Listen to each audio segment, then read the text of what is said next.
Alhamdulillahi wa kafa. Segala puji bagi Allah, dan cukup pujian itu hanya diberikan kepada Allah Jalla Jalaluh. Wassalatu wassalam ala nabiil mustafa wal habibil mujtaba wa ala alihi wa ashabihi wa man iqtafa. Salawat dan salam semoga tercurahkan untuk manusia pilihan Allah, untuk Nabi yang diutus sebagai rahmatan lil alamin,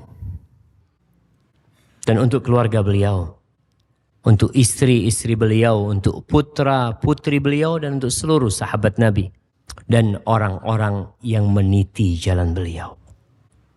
Amma ba'd, ahibati fillah, malam ini malam yang mulia. Malam ini malam Arafah, di mana besok orang-orang akan meninggalkan Mina di pagi hari untuk menuju ke padang Arafah. Ada apa dengan hari Arafah? Semua tahu bagaimana Allah Jalla Jalaluh membanggakan hamba-hambanya yang datang pada hari Arafah. Doa mereka dikabulkan. Kata Nabi SAW, khairud du'a du'a'u Arafah. Sebaik-baiknya doa adalah doa Arafah, doa tanggal 9 Dzulhijjah. Wa khairu ma qultuhu ana wan nabiyyuna min qabli la ilaha illallah wahdahu la syarika lah lahul mulku wa lahul hamdu wa huwa ala kulli syai'in qadir. Sebaik-baiknya doa adalah doa Arafah, dan sebaik-baiknya yang aku ucapkan dan diucapkan oleh nabi-nabi sebelumku adalah la ilaha illallah wahdahu la syarikalah lahul mulku wa lahul hamdu wa huwa ala kulli syai'in qadir. Apakah doa ini khusus untuk yang wukuf di padang Arafah atau umum, sehingga setiap hamba dimanapun dia berada, dia bisa mendapatkan fadilah hari Arafah tersebut? Sebagian mengatakan itu khusus, tapi sebagian lainnya nggak ada yang mengkhususkan. Itu umum. Hanya saja mereka yang ada di padang Arafah mendapatkan dua fadilah. Fadilatul yaum wa fadilatul makan. Yang pertama keutamaan hari. Yang kedua adalah keutamaan tempat. Di mana di situ sebagai tempat yang mulia, Allah akan mengabulkan doa mereka. Kita gimana?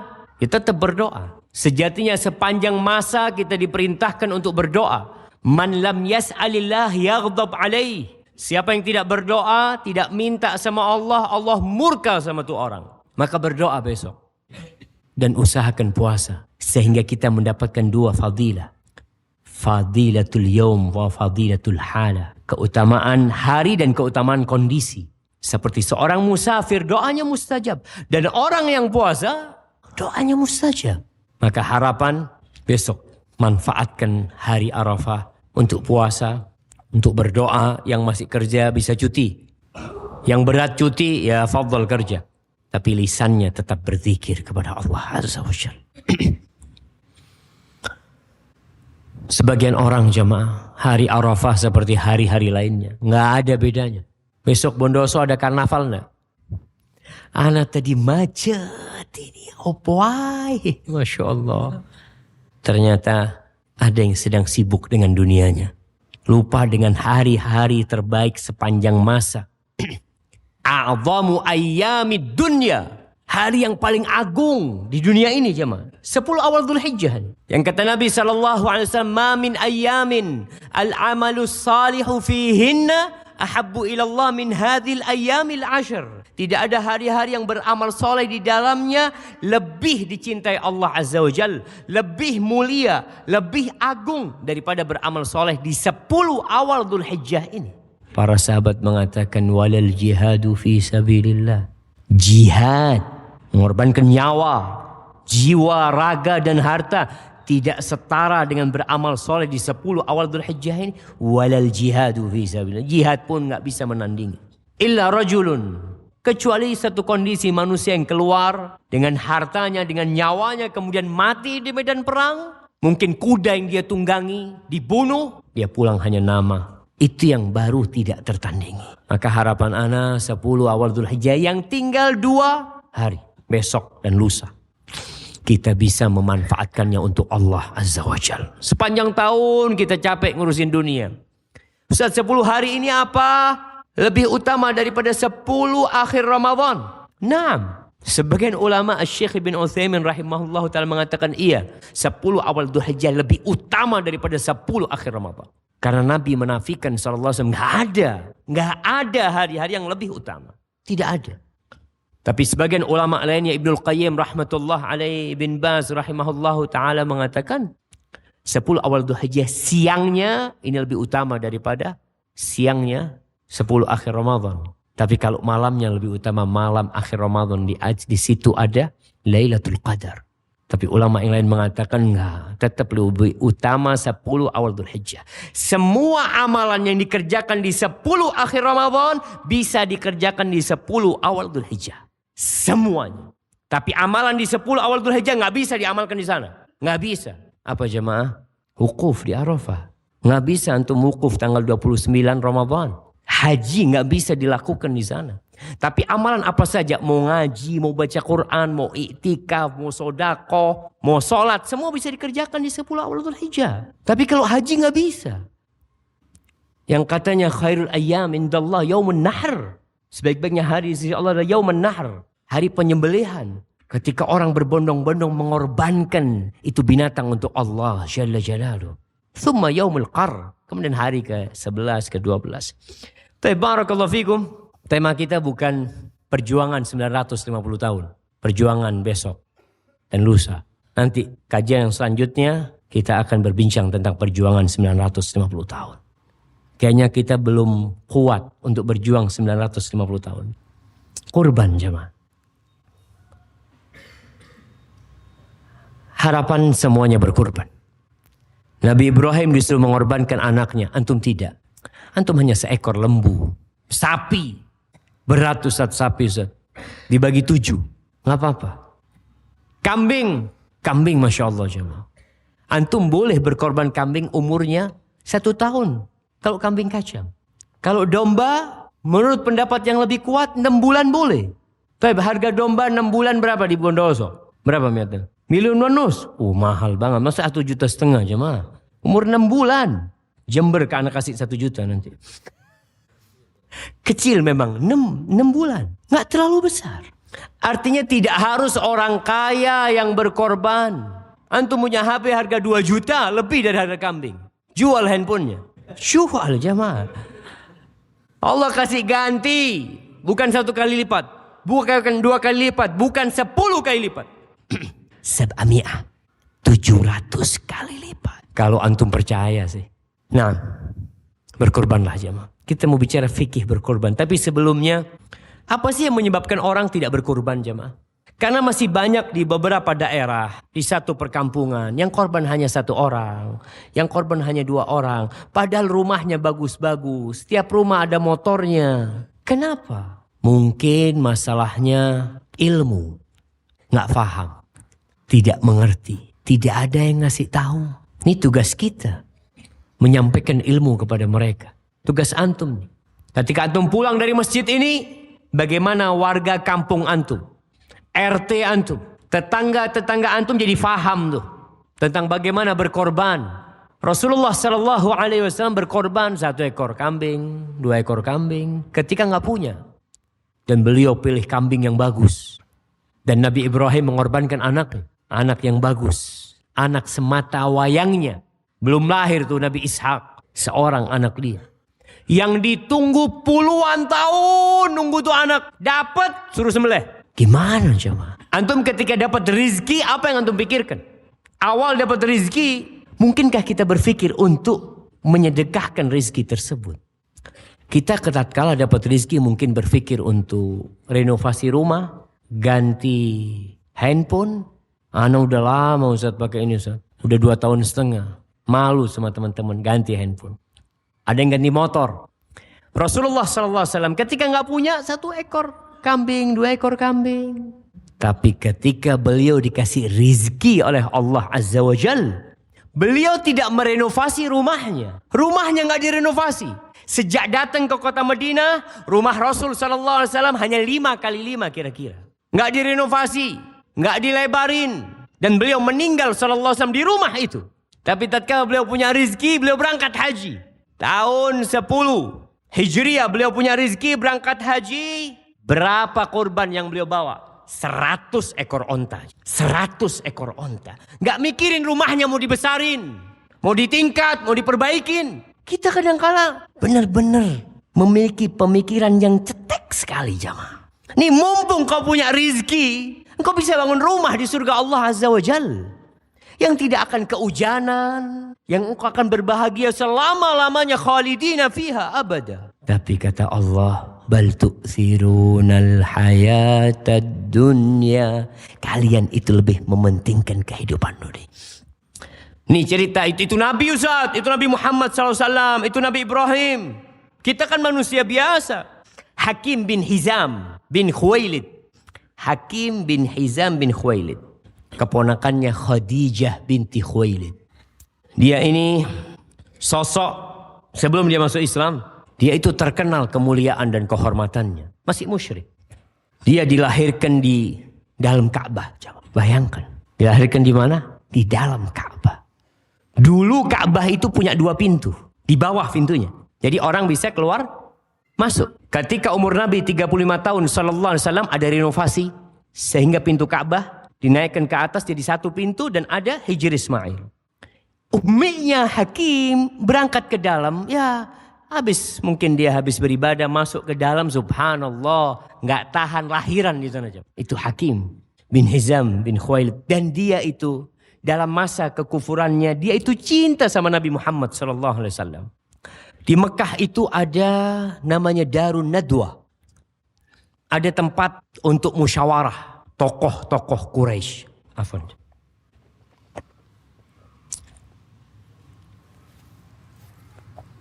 Alhamdulillah. Baru boleh masuk ke sana itu orang kalau umurnya 40 tahun. Dikatakan kecuali Hakim. Dia umur 15 tahun sudah boleh masuk ke sana. Ketika tahun ke-6 kenabian atau ke-7 di masa diboikotnya Rasul sallallahu alaihi wasallam di Syi'ib Abi Thalib. Ada perjanjian tidak boleh ada yang kasih makan kepada Banu Hashim. Nggak boleh ada yang jual beli sama mereka. Nggak boleh terjadi pernikahan dengan mereka. Hakim bin Hizam pernah kedatangan kafilah dagang jemaah dari Syam. Semuanya sama dia dibawa ke Syi'ib Abu Thalib. Karena kecintaan dia kepada Nabi SAW dan untuk memuliakan bibinya Khadijah binti Khuwailid. Dia masih kafir jemaah. Supaya antum tahu bahwasanya Rasul SAW ketika mengatakan innama bu'ithu liutammima makarimal akhlak. Aku tuh diutus sejatinya untuk menyempurnakan akhlak-akhlak yang mulia. Ada akhlak-akhlak yang mulia di antara orang-orang Arab pada masa itu. Dan Hakim ini yang membeli Zaid bin Haritha. Kemudian dihadiahkan kepada bibinya Khadijah binti Khuwailid. Sama Khadijah dihadiahkan kepada Nabi Muhammad SAW. Sama Nabi SAW dibebaskan Zaid bin Haritha. Antum lihat kemuliaan Hakim memberikan hadiah kepada bibinya. Kemuliaan Khadijah memberikan hadiah kepada suaminya. Kemuliaan Rasulullah SAW membebaskan Zaid bin Haritha. Ketika masa jahiliyah, Hakim itu biasa membebaskan budak. Sekali waktu dia bebaskan 100 budak. Dia sembelih 100 onta. Dia sembelih 100 sapi. Dia sembelih 100 kambing. Sekali dia sembelih 100 onta dan 1000 kambing. Itu kurbannya satu orang. Hakim masuk Islam terlambat. Dia itu hampir terbunuh oleh Hamzah pada perang Badar. Hampir aja terbunuh. Kadang-kala Hakim kalau lagi bersumpah dia mengatakan walladzi najjani yauma badr, yang menyelamatkan aku pada hari Badar sehingga aku bisa masuk Islam. Kalau enggak mati kafir kata dia. Sampai seperti itu dia. Pernah suatu saat dia lihat di Mekah ada baju yang bagus sekali. Ditanya, ini pakaiannya siapa ini? Musim haji. Semua orang bawa dagangan ke Mekah. Ini bajunya siapa ini? Hada bajunya Ziyazan, salah satu raja di Yaman. Sudah mati dia. Pakaiannya dilelang di sana. Dibeli sama Hakim. Dengan harga, ya ada yang menyebutkan harganya 50 dinar. 50 dinar. Kali 3 juta, berapa jemaah? 150 juta harga bajunya. Dibawa sama hakim, dia masih kafir. Langsung ke Madinah dia. Dihadiahkan kepada Rasulullah SAW. Dipakai sama Nabi SAW. Afwan. Ketika dikasih hadiah Nabi nolak. Biasanya Nabi terima, Nabi ketika itu nolak. Enggak. Kita enggak terima hadiah dari orang kafir. Harapan Nabi SAW, hakim ini masuk Islam. Kecuali kata Nabi SAW, aku beli. Aku bayar, baru aku mau. Ya udah, hakim gak enak. Udahlah, bayarin lah. Dibayarin sama Nabi SAW, dipakai sama Nabi SAW. Nabi naik ke mimbar. Kata hakim, aku gak ngelihat orang yang lebih indah dari Rasul SAW dengan pakaian itu. Subhanallah. Setelah itu sama Nabi SAW diberikan kepada Usamah bin Zaid. Anaknya Zaid bin Harithah. Yang mantan budak dulu. Yang Usamah bin Zaid ini jamaah gak tampan orangnya. Tapi bersih hatinya. Dia hitam kulitnya. Tapi putih jiwanya. Dia itu hibbun Nabi SAW, kekasih Nabi SAW. Dipakaikan. Jangan tanya rambutnya, wajahnya. Dia bukan orang tampan. Ketika dipakai, ketemu sama hakim di pasar. Kamu pakai bajunya Riyazan. Kamu pakai bajunya raja nih, kata dia. Kenapa, kata Usama? Ana khairun min Riyazan. Aku lebih baik dari Riyazan. Dan bapakku lebih baik dari bapak dia. Dan ibuku lebih baik dari ibu dia. Ana muslim, kata dia. Subhanallah jemaah. Itu hakim benar-benar takjub dengan kebanggaan Usama ini jemaah. Dengan keislamannya. Dia pulang ke Mekah cerita bagaimana Usama mengatakan dirinya lebih baik daripada Riyazan. Dan betul jemaah. Seorang muslim lebih baik daripada orang kafir. Sebagian orang itu kata Allah kal an'am. Seperti binatang ternak. Seperti sapi dan kambing yang disembelih ketika Idul Adha. Karena dia seorang muslim, dia mengatakan aku lebih baik. Akhirnya dia masuk Islam. Kapan masuk Islam? Ketika penaklukan kota Mekah. Hampir berbarengan dengan Islamnya Abu Sufyan. Abu Sufyan masuk Islam malam hari. Pagi harinya Hakim bin Hizam masuk Islam. Akhirnya Hakim ikut perang Hunain. Setelah perang Hunain sama Nabi SAW, Hakim dikasih. Karena masuk mu'allaf yang baru masuk Islam. Dikasih 100 ekor onta. Hakim minta lagi. Minta lagi. Dikasih sama Nabi SAW. Lalu terakhir Nabi SAW mengatakan, ya Hakim, wahai Hakim, inna hadzal mal hulwatun khadirah. Hakim, harta ini manis dan hijau. Orang suka sama fulus ya mah. Siapa yang gak suka sama fulus di sini? Dia ngitung fulusnya mau kurban. Tapi kadang-kala hatinya Allah kebanyakan kayaknya Allah. Manis dia dan hijau, menyenangkan fulus itu. Wa innahu man akhadahu bisakhawatin burika lahu fi. Siapa yang mengambil harta itu dengan hati yang nerima, hati yang dermawan, maka Allah akan kasih berkah di harta yang diberikan kepada dia. Wa man akhadahu bi israfi nafsin lam yubarak lahu fi. Tapi yang minta dengan ambisi, ingin terus, ingin tambah, Allah enggak kasih berkah di sananya. Wa kana kalladzi ya'kul wa la yashba. Itu orang seperti orang yang makan dan tidak kenyang-kenyang. Apa gunanya makan enggak kenyang? Apa kata Hakim? Beliau mengatakan walladzi ba'atsaka bil haqq la arza'u ba'daka abadan. Demi yang mengutusmu dengan benar, aku tidak akan minta-minta lagi selama-lamanya. Nggak akan aku terima lagi sudah. Dan betul jam. Hakim dikasih di masanya Abu Bakar lah. Di masanya Umar bin Khattab dikasih. Ada santunan memang yang diberikan. Tahunan itu dikasih tuh sahabat-sahabat. Dari hasil bumi, dari hasil peperangan dibagikan. Kemudian ketika Umar menawarkan kepadanya, Hakim nggak mau. Lalu Umar, ya muslimun, lihat nih Hakim nggak terima, ya aku sudah kasih. Dia nggak terima katanya. Hakim ya nggak mau terima dia. Kemudian Hakim ini menjual Darun Nadwah. Darun Nadwah itu tadi yang tempat musyawarahnya orang Quraisy dijual. Kira-kira dijual, ada yang mengatakan 40.000 dinar, ada yang mengatakan 100.000, pokoknya dijual. Kemudian ketika dijual, ditegur oleh seorang sahabat. Apa kata sahabat ini? Mengatakan, engkau telah menjual kehormatan orang-orang Quraisy. Abdullah bin Zubair yang mengatakan, dia mengatakan, bi'ta makrumata Quraisy. Kau jual kehormatan orang Quraisy. Yang beli Muawiyah. Kata Hakim, ibnu akhi, zahabatil makarim. Nggak ada lagi kehormatan udah hilang semuanya. Fala karama illa taqwa. Nggak ada lagi kehormatan kecuali takwa sama Allah Azza wa Jalla. Ya ibnu akhi, inni ishtaraituha fil jahiliyah bizikti khamrin. Kau tahu, aku dulu beli ini di masa jahiliyah dengan satu wadah khamr. wala ashtariyanna biha daran fil jannah. Aku akan beli dengan uangnya ini rumah di surga Allah Azza wa Jalla. Aku jadikan kalian saksi, semuanya wakaf buat Allah Azza wa Jalla. Itu hakim jemaah. Zubair menceritakan bahwasanya ketika dia haji sama Hakim, Hakim ini menghadiahkan 100 ekor onta yang dikasih kalung-kalung dari perak jamaah, dihiasin jamaah. Tertulis di dalam perak, lembaran perak itu, haula utaqaullah an Hakim bin Hizam. Itu semua ya Allah yang dibebaskan oleh Hakim untuk Allah Azza wa Jalla. Semoga Hakim dibebaskan sama Allah Azza wa Jalla. Dia tidak berkorban 1 ekor kambing untuk menebus dirinya. Dia berkorban 100 ekor onta. Dibawa ke padang Arafah. Itu ontanya. 100.000 ekor kambing dibawa ke padang Arafah. Diajak wukuf sama Hakim. Setelah dia masuk Islam, kemuliaan bertambah mulia. Dan ketika Hakim mati, subhanallah, ini yang mengherankan jemaah. Ketika mati, ceritanya Az-Zahabi, ceritanya Ibnu Katsir, dia mati menjadi orang paling kaya jemaah. Aghnan nas. Jadi jangan berpikir ketika antum lebih banyak mengeluarkan harta antum akan jadi miskin. Kemana iman jemaah? Kalau tahun lalu antum berkorban 1 ekor kambing, tahun ini 2. Kalau punya, kan wajibnya 1. Bicara wajib 1. Tapi Nabi SAW bawa tuh 100 ekor onta. Kalau bicara iya 1 cukup buat 1 keluarga, cukup. Tapi kalau kau punya lebih, kenapa nggak kau korban? Ini waktunya hanya sedikit jemaah. Hanya tanggal 10, 11, 12, 13 selesai habis gitu. Antum harus nunggu lagi tahun depan. Dan siapa yang menjamin antum hidup sampai tahun depan? Antum punya harta sekarang. Nggak punya harta yang perempuan lihat kalungnya, timbang. Harga emas lagi mahal nih sekarang. Berapa harga emas sekarang jemaah? Bismillah.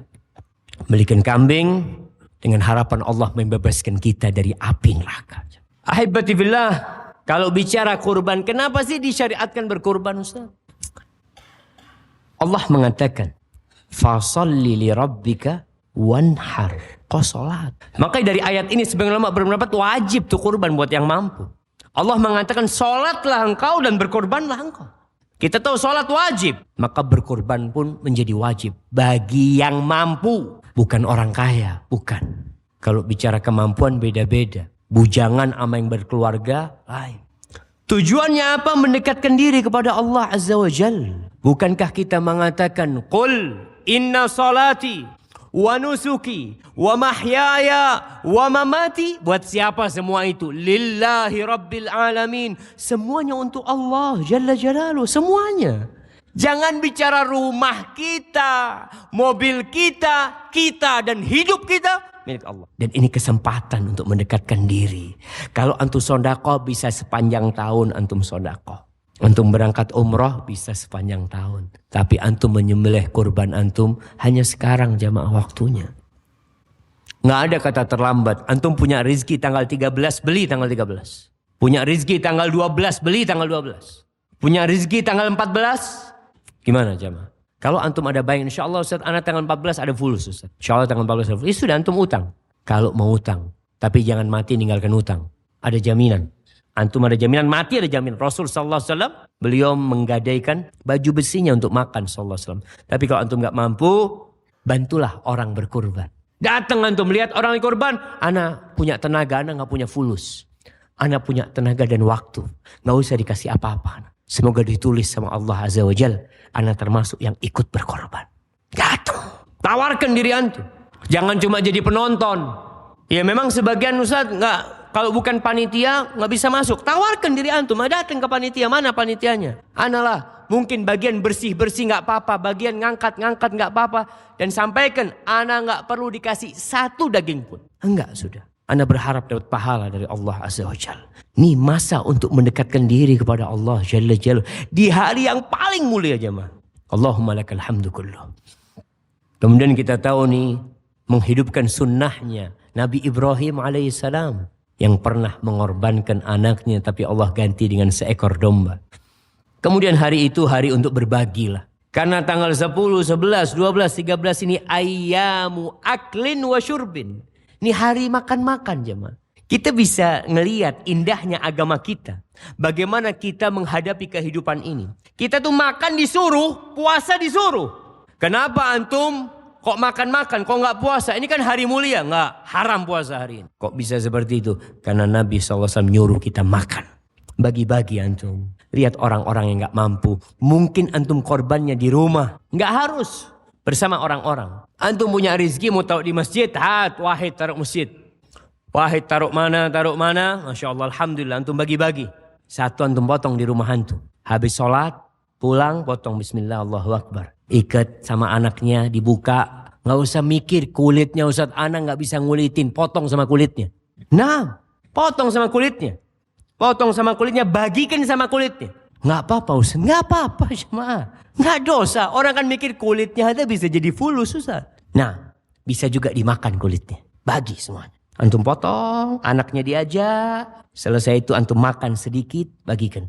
Lalu kalau di masjid ada pemotongan, di tempat mana ada pemotongan, berangkat antum bismillah motong bareng. Dan antum sudah motong di rumah yang semoga tidak ada satupun orang yang ngelihat. Itu kurban antum.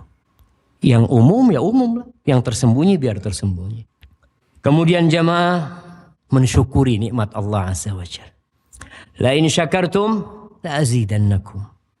Kalau kalian mensyukuri nikmat Allah, Allah tambahin.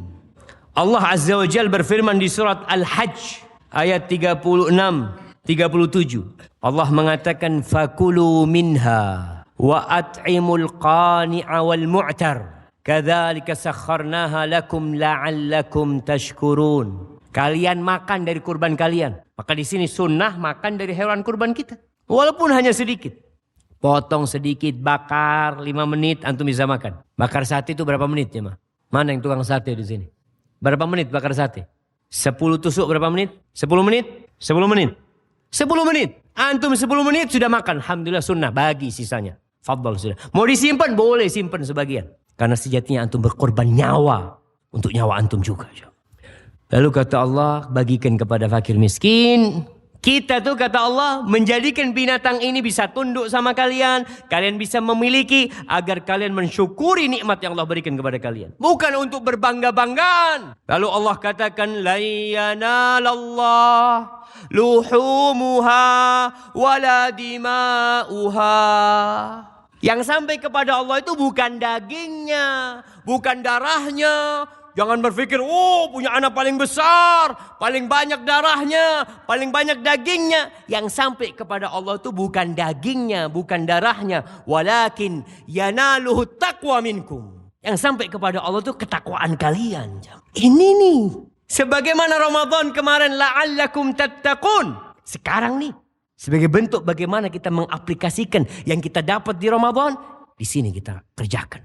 Jangan sampai antum menyembelih tidak ikhlas lillahi ta'ala. Datang ke tempat pemotongan. Oh ini, ndikna siapa si raja ini? Saya jemaah. Masya Allah. Nggak perlu antum angkat tangan. Antum diam aja. Waktunya motong antum potong. Berat jemaah. Jaga keikhlasan berat. Antum mau bagi sana. Sapi ana 1,5 ton. Yang sana 1.200 kilo. Macam-macam. Fadhal. Yang penting ikhlas. Hakim menyembelih 100 ekor onta, 1000 ekor kambing. Yang penting ikhlas lillahi ta'ala. Walakin yanaluhu taqwa minkum. Yang gak bertakwa, kata Allah, innama yataqabbalullah minal muttaqin. Allah tuh terima hanya dari orang-orang yang bertakwa. Tapi kalau bicara keutamaan kurban ini, banyak hadis-hadis tentang keutamaan kurban. Tapi kebanyakan hadis-hadis tersebut ya dibicarakan oleh para ulama dari sisi sanadnya.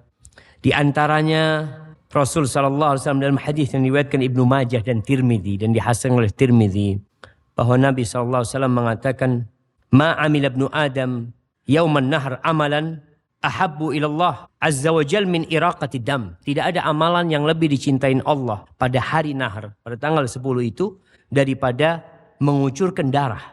Itu menyembelih. Wa innaha la ta'ti yaumal qiyamah biquruniha wa adlafiha wa ash'ariha. Tuh nanti dia akan datang pada hari kiamat dengan tanduknya, dengan bulunya, dengan kakinya, dengan penuh darah. Akan menjadi saksi buat dia.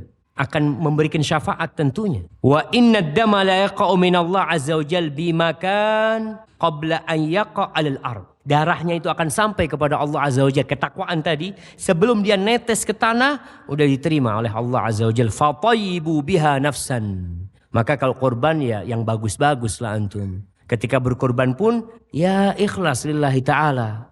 Jangan sampai antum kurban habis kurban ya Allah kemahalan itu kambing tadi anak potong.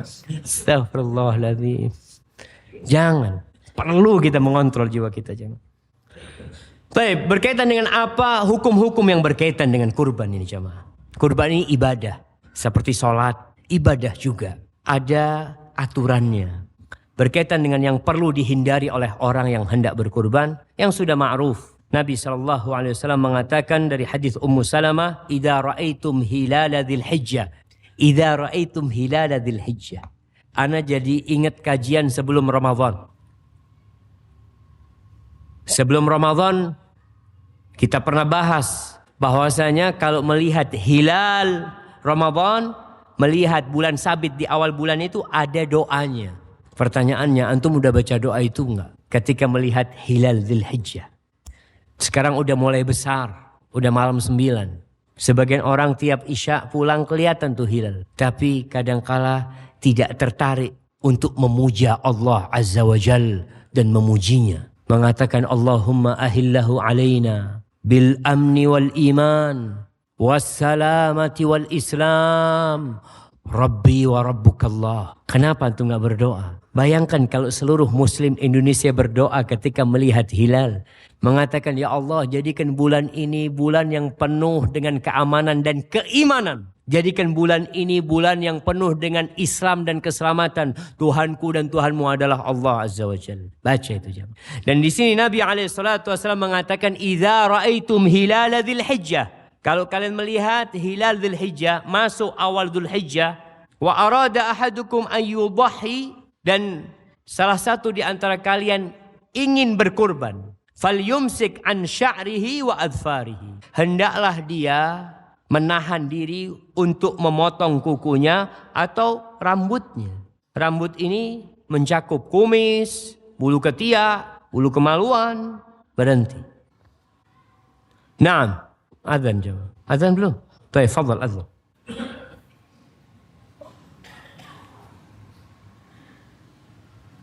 Allahu Akbar, Allahu Akbar. Allahu Akbar, Allahu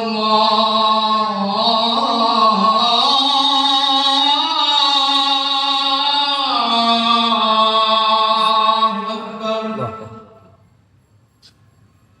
Asyhadu an la ilaha illallah.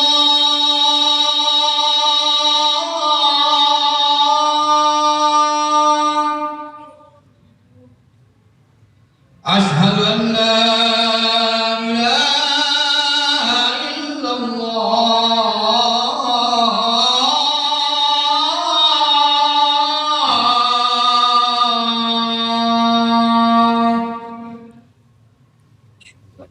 Asyhadu anna Muhammadar Rasulullah.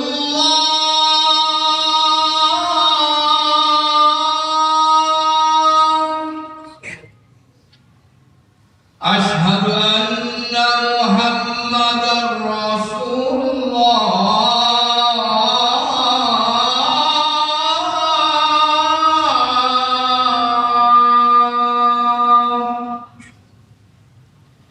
Hayya 'alas shalah.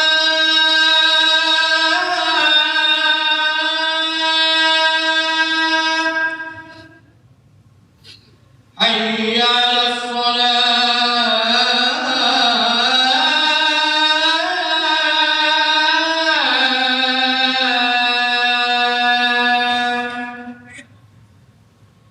Hayya 'alal falah.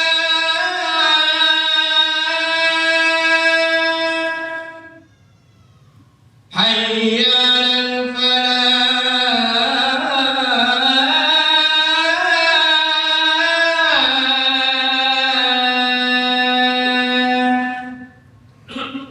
Allahu Akbar, Allahu Akbar.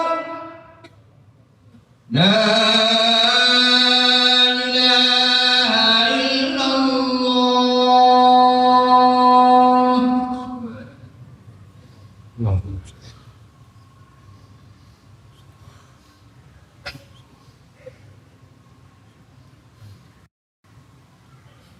Ya Allah, ya Allah.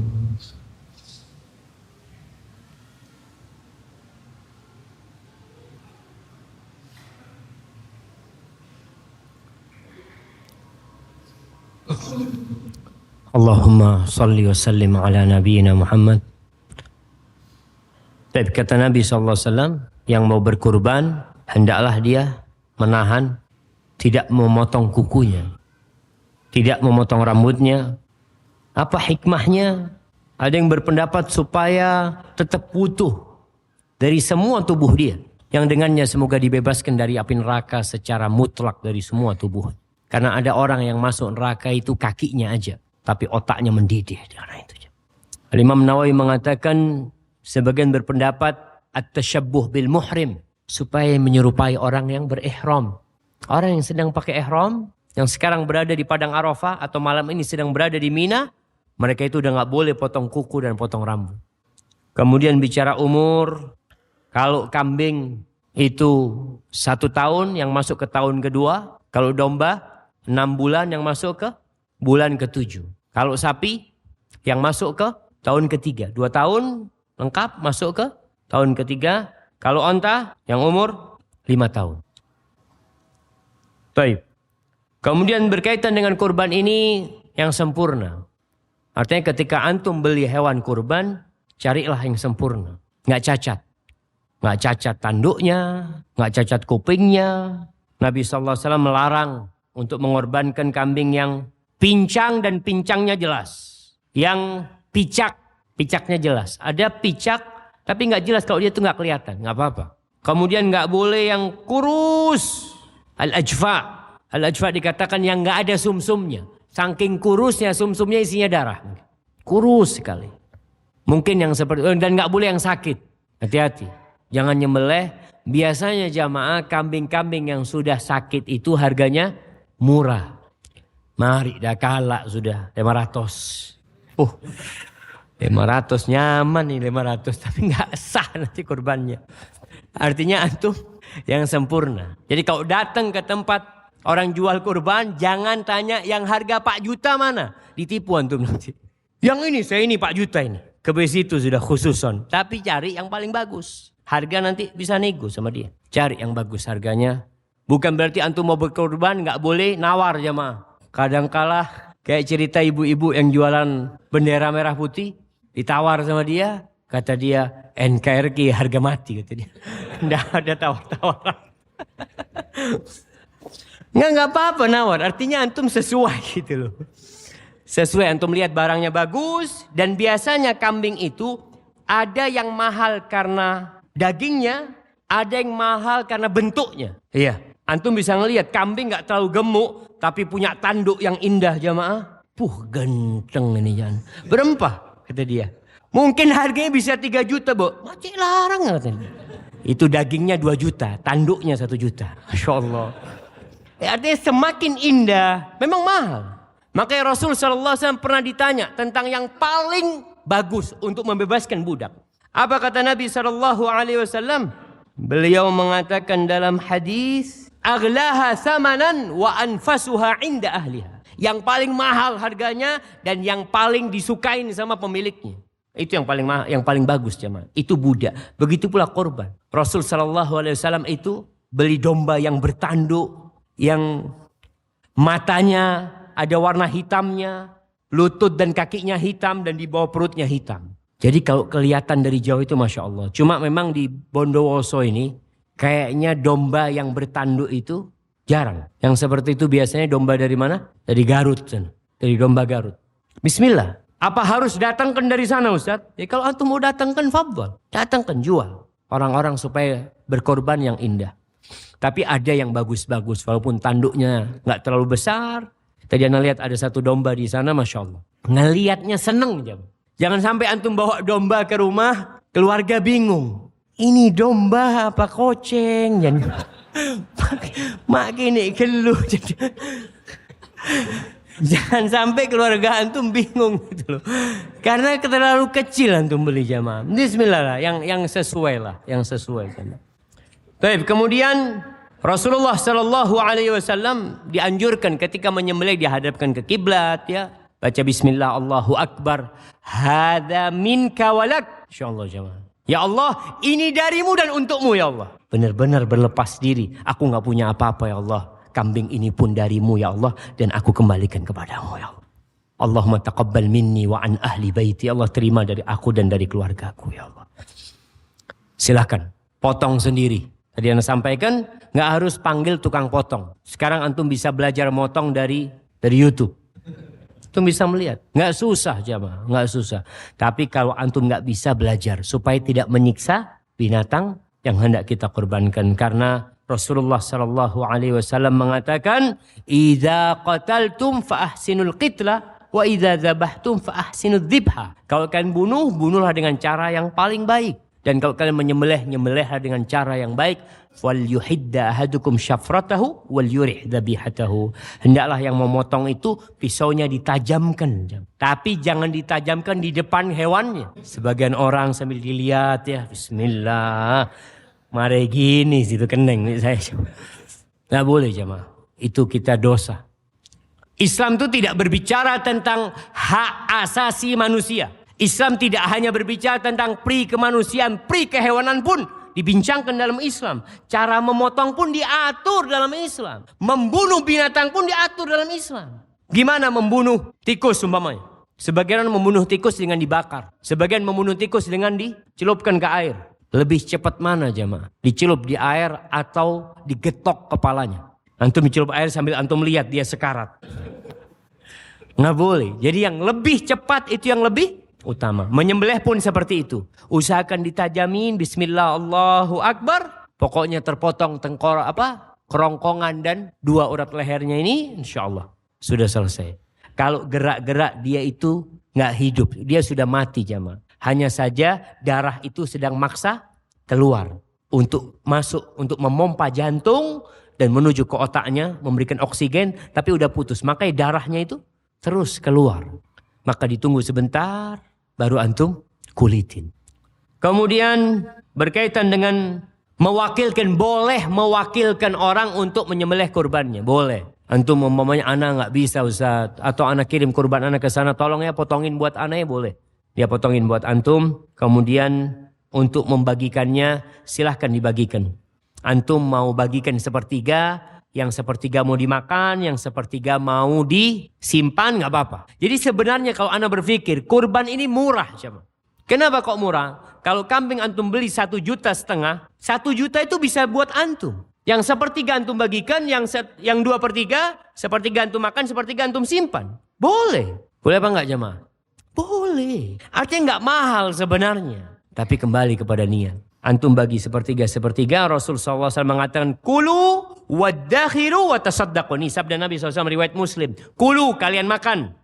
Waddakhiru, kalian simpan. Wa tasaddaqu, dan kalian sedekahkan. Kalau dibagi sepertiga, antum Masya Allah dapat 2/3. Tapi lihat kondisi masyarakat. Kalau masyarakat memang kondisinya, ya mereka membutuhkan, ya antum bagikan, antum makan sedikit, ya bagikanlah kepada mereka. Rasul sallallahu alaihi wasallam tidak memberikan kepada tukang potong itu sesuatu pun dari udhiyah itu sebagai upah buat dia. Upah dikasih lain buat dia. Biasanya orang kulitnya jadi upah buat dia, jangan. Kulitnya kasihkan hadiah buat orang. Mau dijual sama dia, silahkan dia jual. Kemudian jamaah yang terakhir, antum punya kesempatan untuk mendekatkan diri kepada Allah Azza wa Jalla selama hayat masih di kandung badan.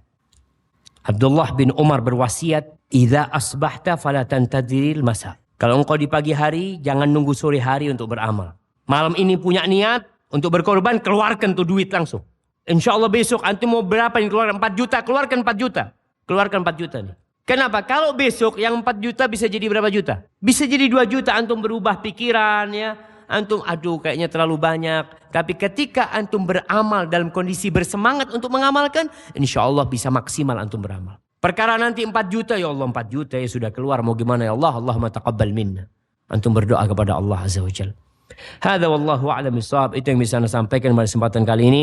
Jamaah rahimakumullah, besok hari Arafah, malam ini malam Arafah, manfaatkan waktu untuk beribadah kepada Allah Azza wa Jalla, mendekatkan diri kepadanya. Semoga Allah menerima dari kita.